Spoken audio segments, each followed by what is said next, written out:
Amazing birds from around the world, and heads up because you're about to get a really close look at this big one. We call it brown hornbill. Thanks, Houston. Yeah, that's about as close as it gets. And these birds are incredible. You know, you would find them out in the grasslands of Africa, walking around. As that picture comes again, walking around using that huge beak that they have to forage for all kinds of food. It's really powerful to crack right through a tortoise shell. They even eat venomous snakes. Can you picture that? They find a snake, they grab it, shake it around, and slurp it down like spaghetti. It's disgusting. Don't look it up. Yeah, we'll see you later, Houston. Yeah, but what's cool is even within the same family of birds, there can be a lot of variety when it comes to adaptations, right? So brown hornbills are actually the largest type of hornbill. This is another kind called a trumpeter hornbill. Her name is Daisy, and you can see they're built very differently because they're found in the forests of Africa, so they need to be agile, right? They have that narrow body and long tail, perfect for weaving through the trees without losing speed. Yeah, and all the way in the back there, don't look up with your mouth open. But you know, we can get her really close to all of you and show off how good of a flyer she is. But I'm looking for a couple of people to help me out. We want to work together to make trees for Daisy to fly through. If you want to help out, raise your hand. How about I see in the red tank top and then right next to it. Do you two want to help me out? Yeah, all you have to do is stand up, face each other, and then use your arms like this to make a big loop. There you go. You are now the forest of Africa. Perfect. Oh, look at Daisy right now too. She's sunning. She's got her wings out. Yeah, like little solar panels. That probably feels really good. And it's good for their feather condition too. It can help kill like any bugs or parasites that are on the feathers. She looks so cute. Hey Daisy, check it out. We have a whole forest set up and ready for you to go. If you want to. I think she needs new batteries. Hey Daisy, come on over here. You want to come check this out? She's like, no, this is the perfect spot. This feels so good. I know it does, lady. I tell you what though, we have our forest set up and ready to go. If you want to try that out, and then you can do some more sunning later. Yeah, what do you say? Okay, let's head over here. Our forest is patiently waiting. We have Ellen helping us out in the back. So picture it. Daisy is flying around through the forests of Africa, navigating through the trees. Can she maneuver right through the middle of our tunnel, or is she going to sun some more? Here she comes! Yes! Thank you so much. That was awesome. You know, that maneuverability is really important. It helps these birds avoid predators in the wild, but also they catch some of their food, like flying insects, right out of the air. I'm so glad you mentioned that. Do you want to see what it would look like if Daisy catches a flying insect? Yeah, you want to try it? Let's do it. We're doing it. Do you have flying insects? No, I'm not digging in the bushes for bugs. I actually have this thing. Oh, Daisy. I have this. Do you know what this is? No. Anyone know what this is? Yeah, it's a stone burner, right? It's like a rocket launcher. They're really fun. But I modified it a little bit today. This is going to be a grape launcher. You look really intrigued. We're launching fruit in the air. Does someone want to help me test this out? The blue shirt and the light blue on this. Do you want to help me? Yeah, come on over this way. You can totally help me try this thing out. What's your name? DJ, nice to meet you. All right. Daisy loves grapes, so we're putting a grape right into our grape launcher here. Oh, that one wasn't very good. Let's try again. Let's see here. Okay, perfect. And then we're all going to count you down from 3. When we get to 1, you're going to stomp on that launch pad as hard as you can. We're going to launch a grape straight into the air and see what happens. You ready to try it? All right, are you two ready? Maybe? All right, we'll find out what happens. Let's count it down in 3, 2, 1. Oh! It's close. Do you want to try it again? You said not good. Okay, well, you know what? This is actually going to be really kind of neat then. You said not good. Hey, do you want to try it? And I should have saw your hand up. Do you want to try it? Yeah, we're coming in for reinforcements now. We're going for round 2. All right, what's your name? Are you Big Brother? Nice to meet you, Bentley. Thanks for helping us out with the assist. All right, let's count it down. Wait, just you can count down, but I don't think Daisy's ready to go. Welcome to the 30 show. Okay, here we go. We're doing it again. Bentley's helping us out this time. We're trying one more time. In 3, 2, 1. Yes!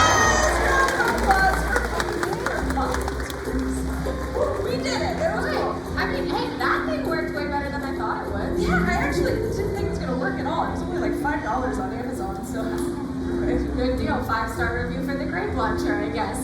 And Daisy, you did a really nice job out here too, lady. I tell you what, she's hanging out with the family in the back there. We do have a lot of your friends to meet, so I think probably time for you to head back home. You can enjoy some more sunshine in the back. You want to do one more cool flight the whole way up here? Watch as she flies. She tends to tuck her wings in every once in a while. Yeah, there you go. Do that little like dive down. Pretty cool flight pattern. Okay, remember which way you're heading on out of here? Right through that doorway. Over there. To your left. That one. in a blur of feathers. Here she goes. Meow! Daisy, the Jupiter Hornbill! They're all in slow motion today. That's okay. Yeah, that's all right. You know what? They are really smart little birds, though. But if we want to go to the top of the intelligence scale, we should talk about the Corbin family, crows and ravens. This is Texas. He's a pied crow, and he's probably one of the smartest birds we work with. That is true. And to show how smart he is, I need the help of another volunteer. But this time I'm looking for an adult with a dollar bill.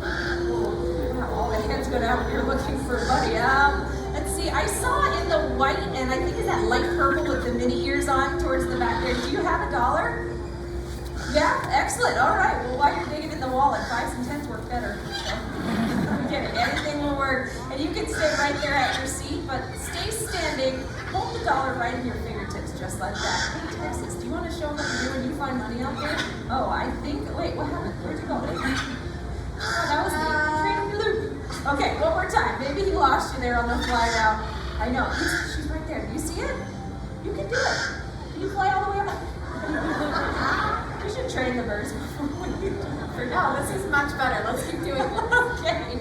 Texas, I know. I would love to show them what we've taught you how to do, but it takes a little bit more flying. You got to keep flying a little further out. I know this is a wild crow. They don't live here. All right. One more time. And swing and miss. Do you think he's trying to tell me it's counterfeit or something? Yeah. You're doing great. You're very easy to train, but something is, probably, yeah, with wild crows kind of distracting maybe a little bit. All right, Texas, we're going to make the angle a little bit better. See if this works this way. Can you fly down that way? Don't worry about those crows. No?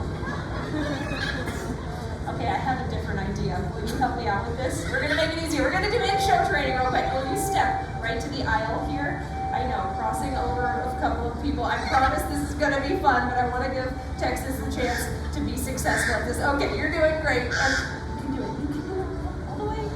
And lands on the arm. Grabs the dollar, brings it back. There you go. You can do it. All the way. You can do it into the pocket. Oh, we did it. Where's the joke, right? That was perfect. Thanks. Enjoy the show. All right, who wants to try it for $20 over here? I'm kidding. If we're lucky, maybe he'll fly it back to you. Do you want to help me out with that? Let's see, you stay right where you are again this time. Hold your palm facing the sky, and let's see if he'll drop it off right in your hand, right where he left you. I know Texas, she moved on you, but she's right there. You can do it. So close. Texas, put it in your hand. Call me superstitious. Will you stretch the other hand out? Yeah, we're doing that one instead. Try that one, buddy. Okay, that's his dollar now. I'm sorry. He's trying to put it in my shoe. Thank you. That's where I keep all of my cash. That's really funny. Okay, one more time. You can do it. Right where you left her. Yeah, that's gonna happen. Hey, where's Ellen? Ellen! Hey, Ellen! Oh, that's our outer trainer. She's really helpful. You fly this dollar out to our lovely volunteer, okay? I know it's harder for Ellen to fly, but I think Texas, where'd you put the dollar? Right here. Oh, there it is. Okay. Thank you so much, Lucy. Thank you so much, Ellen. And thank you so much. How about a round of applause for our volunteers? You just didn't want to give up the dollar, did you? I know. My goodness. Okay, hey, you know what though? Best part of all of that? Money back at a theme park. Not really though, was he? I mean, she got it back in the end, didn't she? That is true. Okay. Well, Texas, I guess we'll see you later. He's heading out. Bye-bye, my friend. Oh, my goodness. Yeah, bye. Okay. I think we should move along. Maybe mix it up a little bit, move into the nighttime round. Tell you what, do you all want to meet an owl? Yeah. Yeah, let's do that. He's going to be flying all over the theater. So if you want some cool photos or videos, definitely have your phones and your cameras out and ready to go. Like slow motion video of an owl going right over your head. Those are weird owls. The owl should be next. That was coming.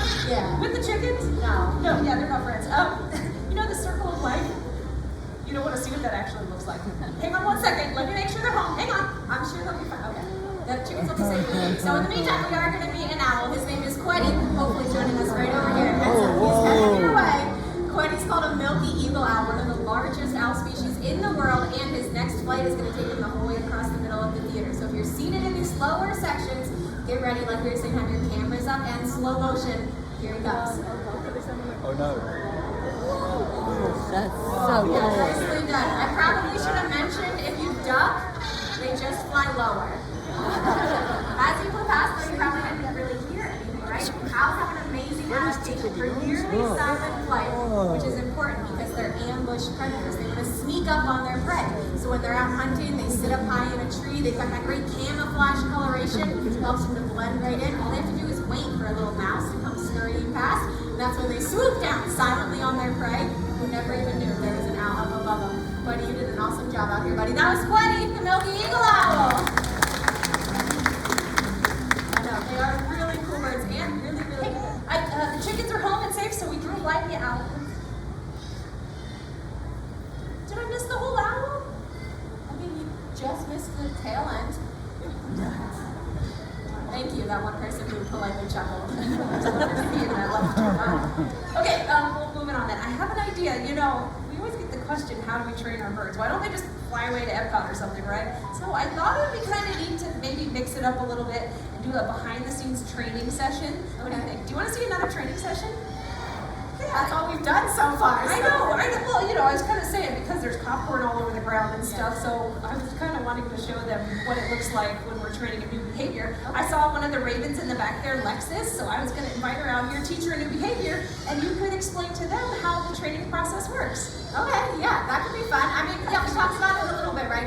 With the crows, you saw Katie kind of trying to make stuff easier, but there is actually a lot of science that goes into how we work with the birds here. As soon as Lexus comes out, you see how Katie's passing out treats, because that's how we're able to communicate. Hey, why are you giving her treats every time I shoot? No, I called her back over here because she wandered away. Sorry, that was weird. Keep going, you're fine. Anyway, so yeah, every time they do something cool or something we like, we can give them one of their favorite treats or favorite toys, and then they're going to remember, what did I just Katie. Lexus, no. Yeah, that's... Okay, she's getting really good at the shoe thing, though. No, okay, yeah, maybe not the safest behavior to train a raven to What do do. you mean? This is hilarious. You want to see it again? No, I Here don't. she goes. She's going to do it again. Out in the audience. Better watch out. Here she This is goes. ridiculous. I'm not letting her. You're just going to run away It's not from fair. her? Yes, I am. I'm not letting her. You're going to cover your shoes. What is that? Wait, what is that? What is she? What is that? I can't hear you. Is it gone? Oh, it's it's gone.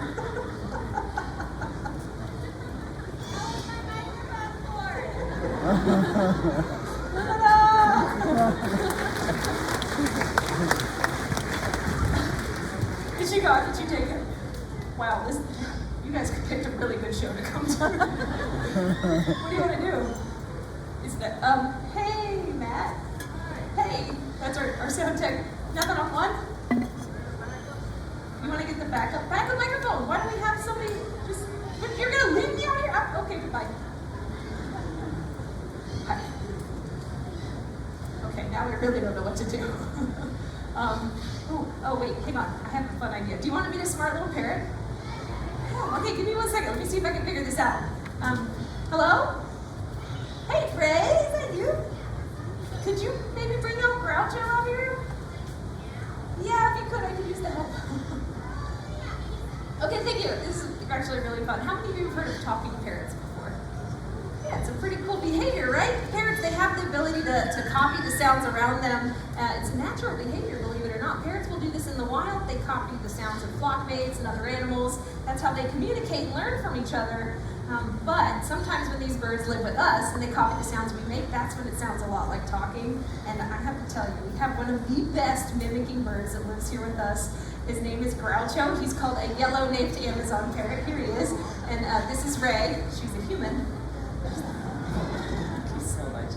I know, I appreciate it. I'm just going to make it up a little bit, I guess. Okay, hi Groucho. Thank you for coming out here. You want to say hello? Hello. Very polite.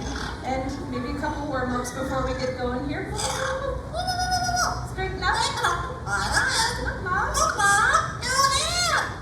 All right, we're nice and warmed up. Are you ready to show them what you can do? Go ahead. He's buffering. Yep.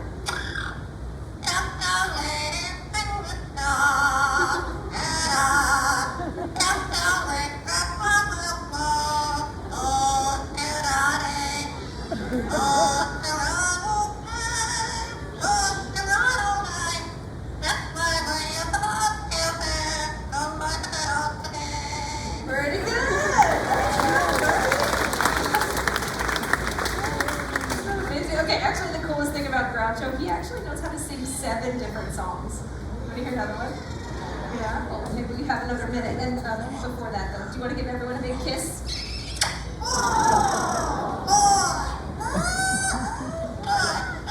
Good stuff. Yeah, pretty good. Okay, well your Camptown races, you have 6 more songs, right? Anyone? Go ahead.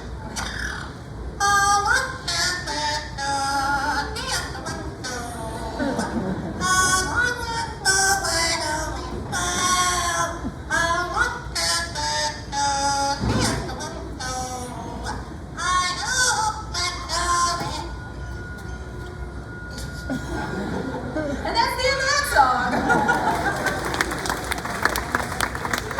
All right, buddy. It is probably time to go. Can you do my favorite one again? Yeah, that's my favorite one. We'll see you later, buddy. That was Groucho. He cut off the last 2 lines of the song. That was really funny. Thank you again, Ray. I know he looks like a lot of fun, but I don't want to inspire anyone to run out to a pet store looking for parrots to bring home as pets. He's 1 in a million. Truthfully, I don't think you'll ever find a parrot that mimics like he can. Most of them never say a word in their life. I guess they all can mimic, not all of them do. And they Oh, hey! Can you all hear me? Yes? Okay.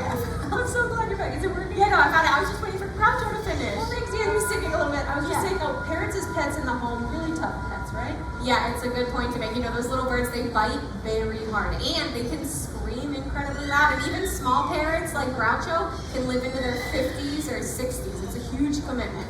Yeah. We hear his songs a lot. Yes. Okay, I mixed it up again. I don't know what to do. It's okay, yeah, we got a little bit off track there, but we talked about it while I was in the back and actually came up with a pretty good plan. I was thinking since you brought out one of the smallest birds, it would be fun to show everyone one of our largest birds. A large bird, okay. Yeah. Oh, large. Okay, this one. Go right on. Get out of the way.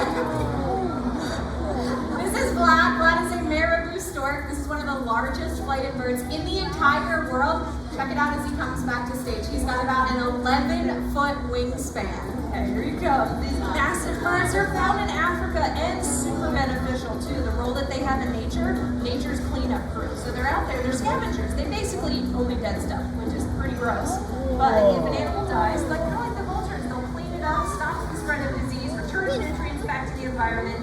Nothing in nature is ever wasted with these big birds around. So they're nature's recyclers, right? Yeah, I mean, it's all kind of gross, but that's a good way to look at it. It's an important job to have because we need animals out there helping to clean up the mess. And I don't know, maybe a face only a mother could love, but I think these birds are incredible.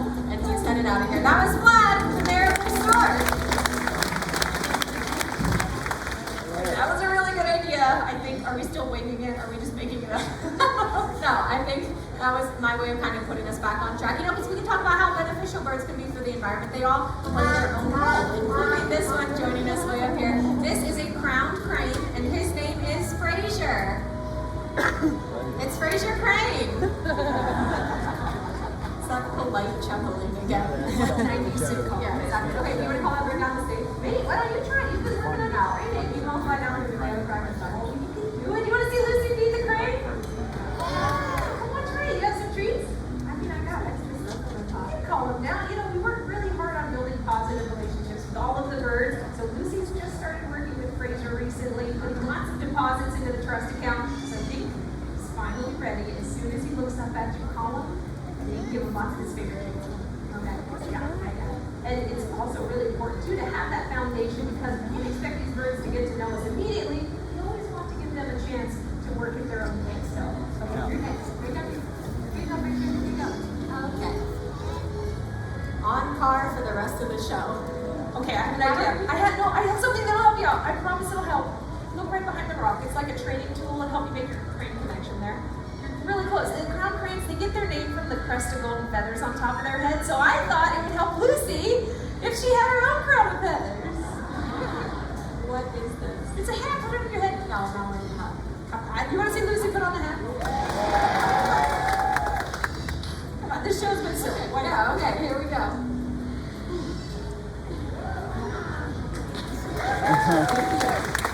You look like Guy Fieri. That's great. Okay, all right. As soon as he looks up, he's going to see you with your crown of feathers. You look just like him, and he's going to fly right to you. I don't think this is going to help. Trust but- me, look. No, look, he's not even looking this direction. That worked! Yeah. Okay, wait, do you really think it was the hat? Oh no, the hat was for all of us. You look great though, and look, you were working on your relationship for a long time. It's finally paid off. That was Fraser Crane! And Justin Timberlake from 2003. Yeah, right. It's a vibe. Anyway, okay, moving on. I know that's silly, but listen, it's being able to spend time with these birds, sharing them with all of you. That comes from spending the time with them, having that relationship that I mentioned. But think about one step further, the relationship we all have with the natural world around us, because the things we do every day can have a huge impact on wildlife. Yeah, and I can't think of a better example of some of the positive impact we've had than the story of the national bird of the United States of America, the bald eagle. Everyone, this is Hope. Now, Hope was injured out in the wild, later deemed non-releasable. That's why she's here with us as an ambassador for her species, and we get to tell the story of how we almost lost these birds for good. Some of you may actually remember that not too long ago, bald eagle populations were declining so quickly that they were placed on the endangered species list, and people thought future generations might not see these birds out in the wild. But then people started to take notice and take action, right? They cleaned up waterways where bald eagles fish, and they stopped using a chemical pesticide called DDT, which played a huge role in their decline. Yeah, and doing all of those things and help bring this bird back from the brink of extinction.